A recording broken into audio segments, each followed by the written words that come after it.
Professor, deixa eu fazer uma pergunta honesta e sincera para você. Se eu te perguntar agora, professor, você sabe me dizer, me explicar o que é que você está fazendo com o seu aluno no processo de alfabetização? Ou se eu pedir, por favor, professor, transcreva para mim passo a passo do que você está fazendo com o seu aluno para que ele possa ler e escrever no final do processo de alfabetização. Será que você conseguiria me responder de forma racional, com base teórica? Eu sei que muitos professores estão bem intencionados no processo. Eu sei que isso aconteceu comigo. Quando saí da faculdade, fui para a minha primeira escola trabalhar, eu cheguei extremamente empolgado, com muita vontade de poder ensinar, de receber os meus alunos, de ir para a minha sala e conseguir dar a minha aula da melhor maneira possível, de forma que todos os meus alunos prestassem atenção em mim, da forma que eu conseguisse ajudar os meus alunos a aprender de verdade. Só que quando fui para a sala de aula, a realidade não era bem isso que eu imaginava. Na verdade, eu não sabia o que me esperava. Eu me deparei com uma turma com quase 33 crianças na sala de aula, crianças já mais velhas e que não tinham sido alfabetizadas ainda. E eu quase que entrei em pânico, fiquei extremamente assustado e não sabia o que fazer. Eu tentei em alguns momentos puxar na memória algumas teorias que eu aprendi na universidade e também no curso de pós-graduação e até tentei colocar em prática alguma coisa, mas a sensação que eu tinha é como se as coisas não estivessem acontecendo, ou como se as crianças não estivessem aprendendo de verdade. E por mais que eu me esforçasse, por mais que eu era um professor pontual, por mais que eu não faltasse às minhas aulas, por mais que eu tivesse comprometimento com a minha pauta, com frequência, com planejamento, por mais que eu tentasse imprimir as coisas na minha casa para levar para os meus alunos na escola, para poder oferecer um material mais robusto, por mais que eu tentasse cumprir com todas as atividades do livro didático, eu ainda estava frustrado porque eu não conseguia ver um resultado positivo com as minhas crianças. A sensação que eu tinha é que todo esse meu esforço estava escorrendo pelos dedos. E todas as vezes eu voltava para casa triste, chateado e me sentindo completamente inútil e incompetente. E eu sei que talvez você que está me assistindo pode estar passando por isso. Tendo em vista que esse vídeo está sendo gravado agora no início do ano letivo do ano de 2026, então muitos professores estavam aí extremamente empolgados em janeiro, talvez professores que nunca trabalharam antes ou professores que conseguiram ir para a escola dos sonhos, né, e conseguiu ser aprovado em várias etapas, mas chegou na sala de aula e aí vem aquela pergunta: e agora, o que fazer? Então, eu quero te tranquilizar.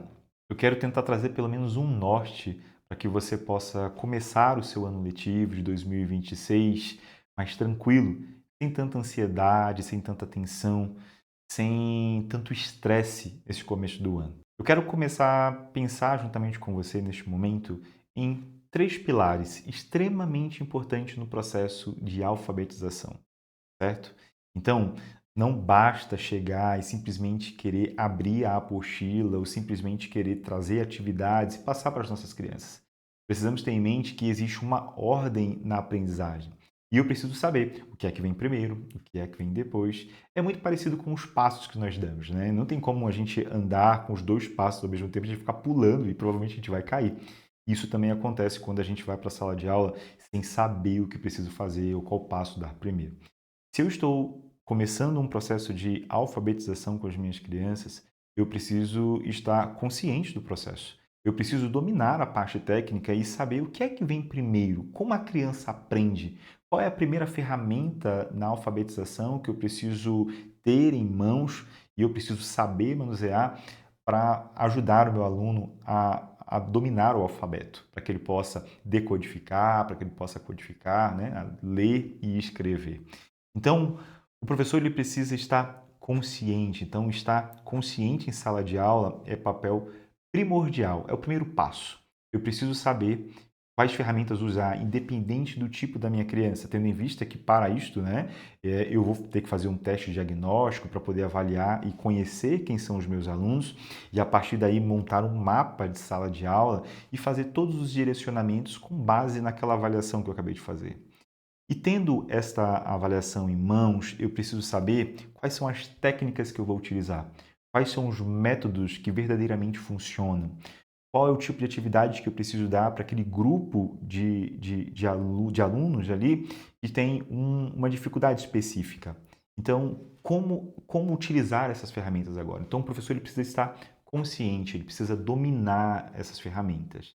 Tá? Esse é o primeiro pilar no processo de alfabetização, certo? Entender que existe uma ordem e dentro desta ordem eu preciso saber o que fazer, ok? Eu preciso ser perito. Não é possível trabalhar com alfabetização, não é possível ser um professor de alfabetização e não ser perito, não dominar todas as etapas, certo? Mas, ao mesmo tempo que eu preciso estar consciente, lúcido no processo, eu preciso pegar toda essa bagagem teórica e conseguir aplicar ou repassar para o meu aluno da forma mais simples possível. Tendo em vista que as minhas crianças pequenas, elas estão numa fase ali quase que irreversível no que se diz respeito a coisas abstratas, né? Então, a maior parte do processo do ensino da gramática, né, como fundamento, né, que seria aí essa primeira parte da gramática, que é a alfabetização, isso tudo é abstração para a criança pequena. Então, eu preciso entender que as minhas crianças elas estão no modo sensorial. E aí, eu preciso fazer com que essa teoria toque a realidade das minhas crianças e que seja algo que elas consigam quase que pegar. Precisa fazer com que seja algo concreto para as minhas crianças, certo? Então, eu preciso de simplicidade na hora de ensinar. Então, às vezes a gente fica tentando inventar um monte de coisa, ou vários recursos, tablet, isso e aquilo, tela, livros gigantes e um monte de coisa, um monte de parafernália. E no final das contas, nada disso funciona. Por quê? Ou não há consciência de como as coisas se dão, como a criança aprende, eu não tenho consciência do meu papel como mediador, aquele que vai segurar na mão da criança, levando segurança para ela e vai caminhar toda essa jornada, levando essa confiança necessária para que a criança aprenda, né? E, ao mesmo tempo, eu não sei como fazer de forma simples. Eu não consigo sair de um nível mais elevado e trazer isso, esse conteúdo, de forma simples para minha criança. Logo, se eu não falo de forma simples com a criança pequena, eu não vou conseguir alfabetizar. Se eu não sei falar de forma simples com os meus alunos de 4, 5 e 6 anos, eu não vou conseguir alfabetizar. Eu não vou fazer com que essa criança desenvolva a inteligência. Então, professor, nós precisamos dominar a técnica de tal modo, que nós consigamos fazer com que essa técnica difícil, complexa, seja algo simples para as nossas crianças. Precisamos explorar os sentidos das nossas crianças, né, que os antigos pedagogos já diziam que os sentidos eles são as portas e as janelas da alma, certo? Então, para ensinar, para poder tocar no coração do meu aluno, eu preciso utilizar os sentidos para isso. Então, eu preciso de consciência no processo de alfabetização e eu também preciso de simplicidade. Mas só esses dois pilares, eles não vão sustentar toda essa fase, todo esse processo. Eu também preciso de intencionalidade. O professor de alfabetização, ou melhor, todo professor, ele precisa ter intencionalidade no ato de ensinar.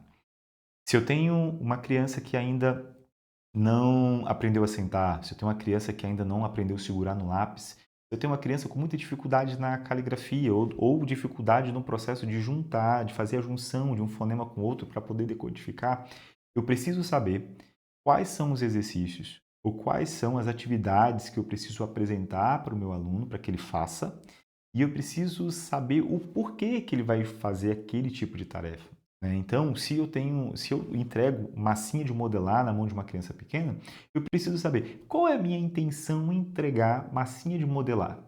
Qual é a minha intenção em entregar uma folha para colorir? Qual é a minha intenção quando eu estou com a criança na minha frente tomando leitura? Então, as coisas que o professor faz em sala de aula, desde a leitura, de cantar o alfabeto, desde a apresentação dos fonemas e fazer as junções, com todo o trabalho de percepção fonêmica e percepção silábica, eu preciso saber por que que tem que ser assim. Eu preciso saber, eu preciso ter intencionalidade naquilo que eu faço. As coisas não podem ser aleatórias na sala de aula. As coisas não podem ser soltas na sala de aula.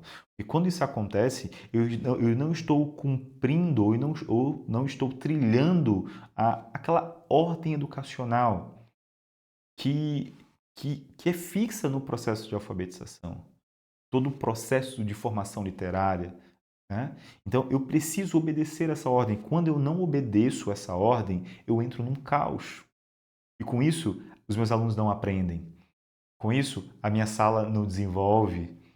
Com isso, eu fico frustrado porque o meu trabalho ele não está crescendo, ele não está frutificando. Pelo contrário, eu estou atrapalhando o meu aluno.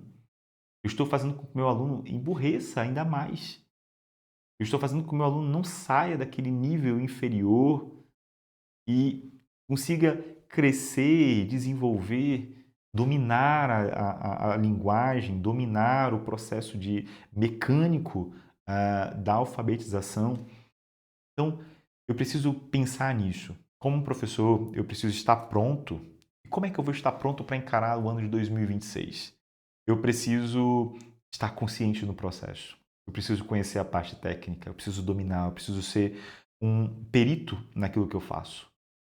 E eu também preciso ter simplicidade na hora de executar isso. Eu não posso ficar dependendo de parafernálias, por mais excelente e mais importante, uma ferramenta útil que nós temos, que são os materiais didáticos, livros didáticos.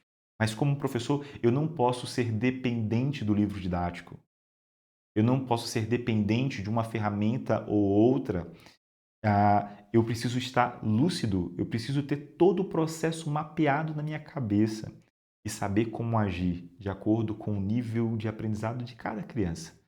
Eu preciso saber onde meu aluno A ele está, eu preciso saber onde meu aluno B ele está, eu preciso saber quantos passos ele precisa dar para chegar na meta e no objetivo que foi traçado para o desenvolvimento dele. Então, não dá para ficar solto, não dá para improvisar, tá certo? Então, eu quero te encorajar. Quero te encorajar, professor, a abandonar essa insegurança, a abandonar essa tristeza, abandonar esse estresse e buscar a ordem. E como todo pano de fundo nisso tudo que eu estou falando aqui, que é a pedagogia cristã clássica, né?